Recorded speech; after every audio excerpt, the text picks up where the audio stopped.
Welcome back to the final episode of this UF Pro series. I'm Rick with Achilles Heel Tactical. Now that you have watched all the previous episodes and we have established that fundamental baseline of understanding, let's move on to reloading and identifying and clearing common malfunctions.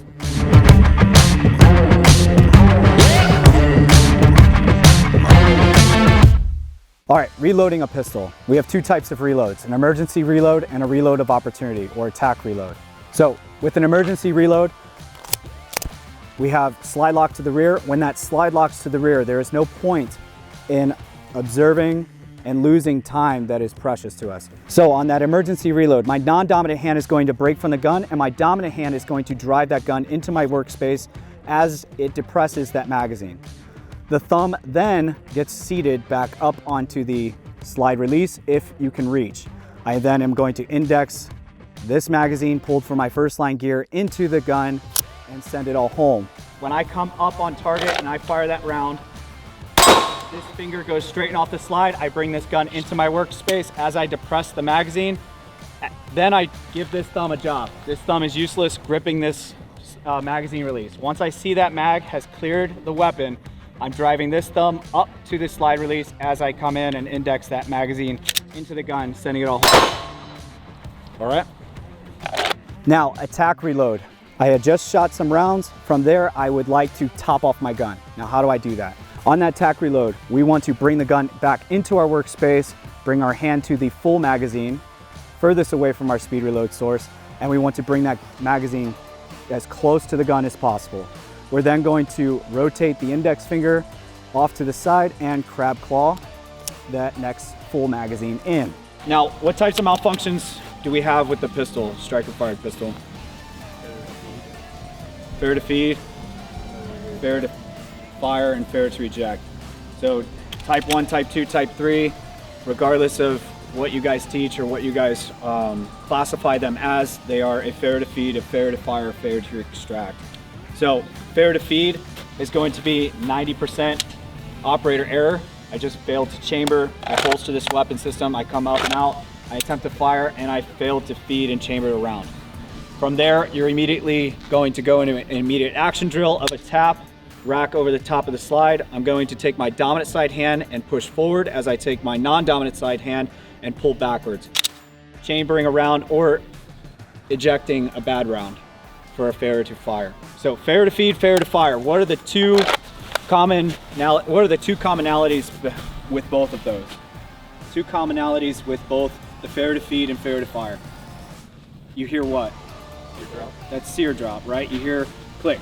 And then after that click that's heard, that usually we say, case of beer if it's an operator error, or if it's a fair to feed, it's a bad primer issue, then we're going to go immediately into that tap rack.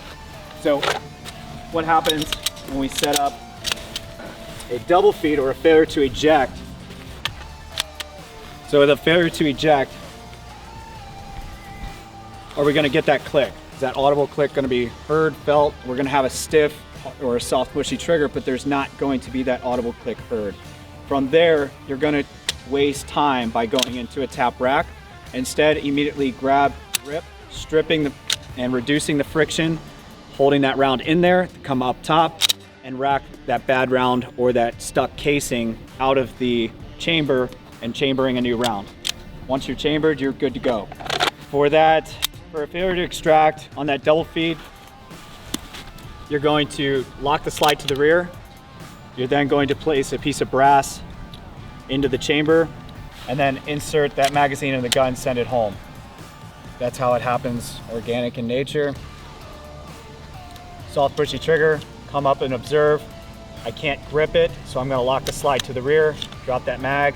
I can either angle the gun back. If that doesn't work, just send the slide home, reinsert rack. That gets that casing out of there, chambers the gun, getting it back up and hot. The other fair to eject is going to be that stovepipe. Just grab it, pull it back slightly, insert that casing as such.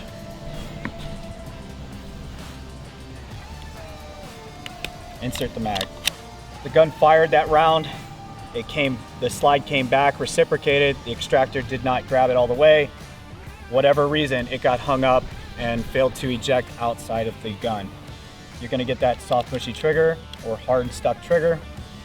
When you observe, same things happen. You can lock the slide back to the rear, dropped it, reinsert it, send it home.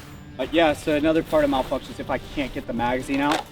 So if we have an issue, not gonna have that issue right now, but I come up, I fire one round, I get that slide lock to the rear.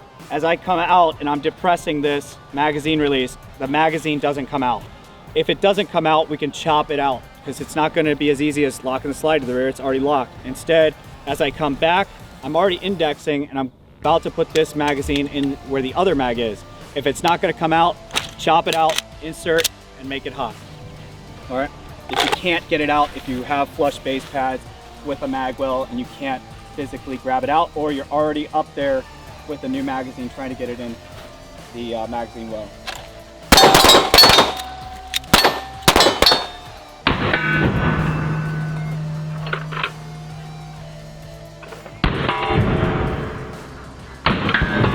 All right guys, this concludes this UF Pro series. Again, I'm Crawley with Achilles Heel Tactical, and I hope to see you again.